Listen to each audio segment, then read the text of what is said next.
University మంచి భవిష్యత్తు కోసం తెలుగు విద్యార్థులు ఇష్టపడే యూనివర్సిటీ. కాల్ 9059052378 9059052379.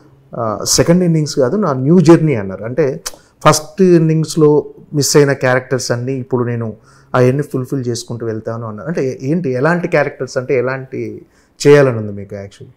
అంటే లాట్ ఆఫ్ థింగ్స్ నేను చేయలేకపోయాను ఫస్ట్ టైం అని. అంటే నా ఇమేజ్ స్ట్రాంగ్గా ఉండడం వల్ల ఏమో వాట్ ఎవర్ ఇట్ ఈస్ ఏమైపోయిందంటే ఒక అంటే అవే చేసినవి మళ్ళీ కొంచెం అటు ఇటుగా కొంచెం మార్పులతో అవే చేశాను అనిపిస్తుంది. కానీ there are so many things. ఒక female so many roles play చేస్తారు. అదే రోల్ని ప్లే చేసిన అదే మదరు ఒకసారి అగ్రెసివ్గా ఉండొచ్చు, ఒకసారి భయపడుతూ ఉండొచ్చు, ఒకసారి you know she can be different in each movie. So అందుకని ఇలాంటి చాలా షేడ్స్ ఇన్ ఎ ఉమెన్ చేయలేదు అన్న ఫీలింగ్. ఒక ట్రెండ్ టచ్ చేశాను తప్ప ఎక్కువ చేయలేదు అని ఫీలింగ్. సిల్లీగా కొంచెం కామెడీ చేసాము, కొంచెం ఎమోషనల్గా ఎక్కువ చేశాను. అండ్ అంటే ఒక సిల్లీ ఒక కామెడీ టచ్ వచ్చేలాగా అంతే చేశాం. కానీ ఇంకేమి ఎక్కువగా డిఫరెంట్గా అయితే ఏమీ చేయలేదు. అది అవన్నీ ఇప్పుడు చేయగలను అనే ఫీలింగ్లో ఉన్నాను. ఇప్పుడు అంతా అంటే మీరు ఇంతకుముందు హీరోయిన్గా చేసినప్పటికీ ఇప్పటికీ అన్నీ మారిపోయాయి, టెక్నికల్గా మారిపోయింది, సినిమా ఇండస్ట్రీలో చాలా మార్పులు వచ్చాయి. ఈ కొత్త మార్పులు మీకు ఎలా అనిపించినాయి? మార్పులు మంచివండి. అంటే ఎప్పుడు మనము ఏది చేసినా, ఇప్పుడు ఫర్ ఎగ్జాంపుల్ దీని ముందు నేను ఐటీలో పనిచేశాను, కానీ ఐటీలో కూడా అంతే. నేను 2011లో పనిచేసినట్టుగా నేను 2025లో పనిచేయలేను.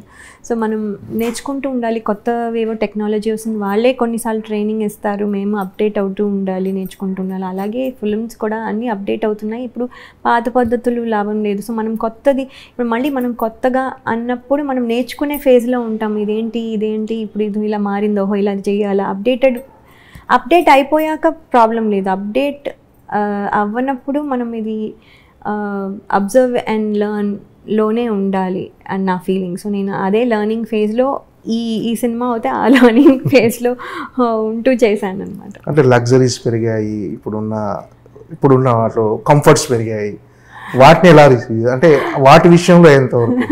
అవి డెఫినెట్గా పెరిగాయండి. అవి మంచివే. ఎందుకంటే ఒక కంఫర్ట్ ఇస్తుంది, ఆర్టిస్ట్కి కంఫర్ట్ ఇస్తుంది. ఇదివరకు లేకుండా కూడా మాకేమీ తెలియలేదు, చేసేసాము. అంటే ఉండడం అలవాటు అయిపోయింది. ఇప్పుడు అది లేకుండా మళ్ళీ చేయగలమా అంటే ప్రాబ్లీ చేయగలం, కానీ అవసరం లేదు.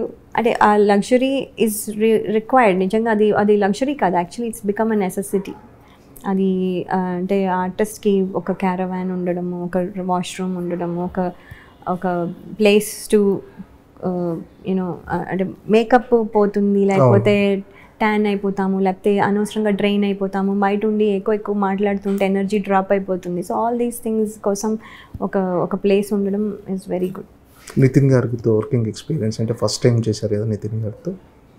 నితిన్ గారు ఇస్ వెరీ కూల్ అండి, వెరీ కూల్. నో టాంట్రమ్స్, ఎప్పుడు వెళ్తారో కూడా తెలీదు. Very cool person. అండ్ ఫస్ట్లో మాకు ఎక్కువ ఇంటరాక్షన్ లేదు, బికాస్ మాకు ఎక్కువ కాంబినేషన్లో అంటే పనిచేసేటట్టుగా ఏం ఎక్కువ లేదు. తర్వాత మేము 70-80 days we got stuck in the ఫారెస్ట్లోనే చేస్తూ ఉన్నాం. సో అందుకని ఇలా స్లోగా ఇంటరాక్షన్ పెరిగి కొంచెం is very jovial and personality is very calm and cool అండి, హ్యాపీ. ఓకే.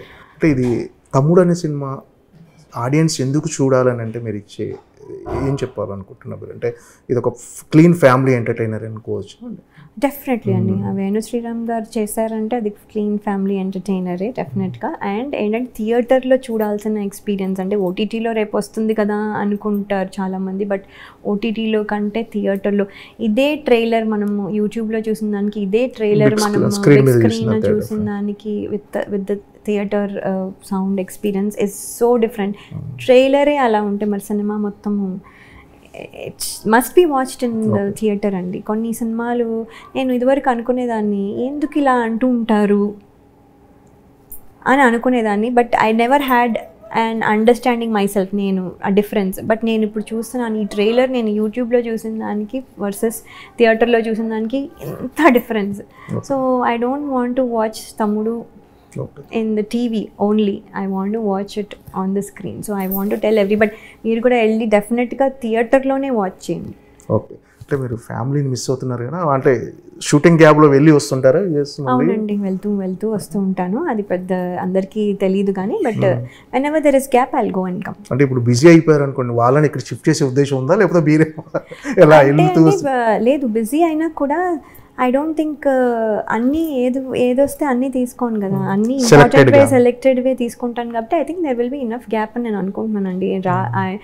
అంటే గ్యాప్ లేకుండా ఉంటే అప్పుడు we will make other arrangements, maybe he will take some time of and come, లేకపోతే నేనే నాకు గ్యాప్ ఉన్నప్పుడు వెళ్తా, అలా వీల్ మేనేజ్. అంటే ఆయన కూడా వస్తుంటారు, ఎందుకంటే కిడ్స్ ఇంకా కాలేజ్కి వెళ్ళిపోతే వాళ్ళు ఇంకా వాళ్ళు దేర్ ఓన్ వాళ్ళు కూడా సెలవులకే వస్తూ ఉంటారు. సో వీ కెన్ ప్లాన్, అది పెద్ద కష్టం కాదు. బట్ ఆ సినారియో వచ్చినప్పుడు ప్లాన్ చేస్తాం, ఇప్పుడు ఇంకా ఇట్స్ టూ ఎర్లీ.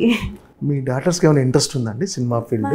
డాటర్కి నాలాగే రీల్స్లో వాళ్ళు యాక్టివ్గా ఉంటారు కదా, చేస్తుంటారు కదా వాళ్ళు. తను ఎక్కువ చేయదు యాక్చువల్లీ. తను ఎందుకంటే అందరూ మీరు మీ సిస్టర్ మీ డాటర్ మీరు డాటర్ అండ్ మదర్లా లేరు, మీరు సిస్టర్స్ లాగా ఉన్నారు అంటుంటారని దానికి చాలా, అయితే నేనేంటి అంత ఓల్డ్గా ఉన్నానా అని అది అనుకుంటుంది. లేదమ్మా నిన్ను అనట్లేదు, నన్ను పొగుడుతున్నారు అంతే, నువ్వు పెద్దగా ఉన్నావా నిన్ను అనట్లేదు అంటేనేమో, అందుకని దాన్ని కాన్షియస్ అయిపోయి చేయడం మానేసింది. సో 2 సార్లు చేసింది ఏదో, సో అందుకని అది చేయట్లేదు అన్నాను. ఏంటంటే ఇప్పుడు నౌ షీ అండర్స్టూడ్, కానీ ఫస్ట్లో అలా అనేది why are they saying like that అని. సో జస్ట్ ఫర్ ఫన్ ఊరికనే చేయమంటూ ఉంటాను అనమాట. So then some activity with the kids, అదొక యాక్టివిటీ, ఇంకేవో చేస్తూ ఉంటాము, ఇంకేదో డ్రాయింగ్ వేస్తూ ఉంటాం, ఎవరెవరు ముగ్గురం వెయ్యాలి, ఎవరిది బాగుందో అలా ఏవో సమ్ యాక్టివిటీ చేస్తుంటాం. That is one of the activity అంతే. అంటే లయ గారు అంటే పెద్ద సినిమాలైనా, అంటే ఇప్పుడు చేయబోయే పెద్ద సినిమాలకి మీరు అందుబాటులో ఉంటారా, లేకపోతే కంటెంట్ బాగుంటే చిన్న సినిమాలు కూడా రూల్ బాగుంటే చేస్తారా? అంటే ఇప్పుడు నీ తమ్ముడు తర్వాత మీరు చాలా చూజీగా సెలెక్టివ్గా వెళ్దాం అనుకుంటున్నారు కదా. కంటెంట్ అండి, కంటెంట్ బేస్డ్. అంటే ఐ థింక్ పెద్ద సినిమా చిన్న సినిమా అని ఇప్పుడు ఏమీ లేదు, ఇట్స్ జస్ట్ బడ్జెట్. అండ్ చిన్న సినిమా కూడా ఆల్సో కెన్ మేక్ పెద్ద సినిమా అంత డబ్బులు it can make if it's projected and అన్నీ కుదిరితే అది కూడా పెద్ద సినిమా అంత కలెక్ట్ చేయగలదు. సో దెర్ ఇస్ నో పెద్ద సినిమా చిన్న సినిమా, ఇప్పుడు content based, purely based characterisation అంతే. యా, అంటే మీరు ఇప్పుడున్న యంగ్ హీరోల్లో ఎవరితో చేయాలన్నదంటే ఇప్పుడు ఎన్టీఆర్ గారు కానీ, ప్రభాస్ గారు కానీ, రామ్ చరణ్, అల్లు అర్జున్, వీళ్ళంతా చాలా అంటే పాన్ ఇండియా హీరోలు అయిపోయారు. సో వీళ్ళ సినిమాల్లో యాక్ట్ చేయాలని ఉంది. ఎవరి సినిమాలో మీకు? అందరు సినిమాలో అండి. ఎందుకు why should I leave it? అసలే నేను ఇప్పుడు అంటే ఇప్పుడు క్యారెక్టర్ ఆర్టిస్ట్ అంటే I can do with everyone కదా. ఇప్పుడు ఇఫ్ ఐఎమ్ హీరోయిన్ అనుకోండి, అప్పుడు ఒక సినిమాలో చేసి ఇప్పుడే కదా చేసాం మళ్ళీ రిపీట్ చేయడానికి ఇలా ఆలోచిస్తారు. But I want to do with everybody, and అందరూ గ్రేట్ పర్ఫార్మెన్స్ ఇస్తున్నారు. ఎవ్రీ ఫిలింకి, ఒక ఫిలింకి కాంపిటేటివ్గా ఇంకో ఫిలిం వస్తుంది, అండ్ ఇప్పుడు ఈ సినిమా బాగుందనే లోపు నెక్స్ట్ సినిమా వచ్చేసింది, అది అప్పటికి అది బాగుంది అనిపిస్తుంది. సో ఇలా everybody is creating great movies, great theatre experience for every one. అందుకని అందరితోనూ చేయాలని ఉంది నాకు. అంటే యూఎస్లో ఉన్నప్పుడు తెలుగు సినిమాలు చూసేవారా? తక్కువ, కానీ తర్వాత కొంచెం, అంటే ఫస్ట్లో తక్కువ, తర్వాత కొంచెం క్యాచప్. అంటే ఒక 10 years మిస్ అయినట్టున్నాను సరిగ్గా. అంటే చూసినా కూడా చూడలేదు అన్నట్టుగా, అదేదో కొంచెం అంటే ఆన్ అండ్ ఆఫ్గా చూసి అలా పనులు చేసుకుంటూ చూసి అలా ఏదో అంత ఫోకస్డ్గా చూసి అలా ఏమీ చేయలేదు. సో తర్వాత నుంచి బాగానే చూసాను. ఓకే అండి, థ్యాంక్ యూ అండి. Thank you so much. తమ్ముడు సినిమా బిగ్గెస్ట్ బ్లాక్ బస్టర్ అయ్యి మీ రీఎంట్రీకి, న్యూ జర్నీకి ఒక శుభారంభం పలకాలని మనస్ఫూర్తిగా కోరుకుంటున్నాను. థ్యాంక్ యూ అండి. థ్యాంక్ యూ సో మచ్ అండి. Thank you.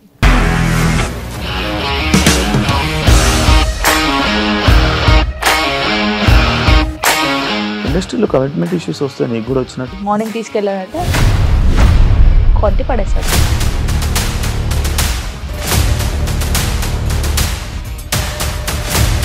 ఒక్కళ్ళు కూడా చూడలేదు ఈ సినిమా అని చెప్పడానికి కూడా చాలా ధైర్యం కావాలి. అది నిజం కదా, దాంట్లో ధైర్యం ఏంటి? ఇది నెక్స్ట్ డే ప్లేట్ మార్చేస్తే తప్పు కదా. As of now we are comfortable this అని నేను అనుకుంటున్నాను. రష్మిక గారిది మీది ఒకే ఊరు అంట కదా. నీకు కోపం వచ్చిందంటే బాగా తిట్టేత్తరా? తిట్టేద్దామండి. నిజంగా గేమ్ ని ఎలా చేంజ్ చేయగలిగారు? ఏపీఎస్ఎఫ్సి వాళ్ళకి 6 నెలల్లో నేను 6 లక్షలు కట్టా. బిజినెస్ చేయాలనుకుంటే it is as difficult as riding a tiger.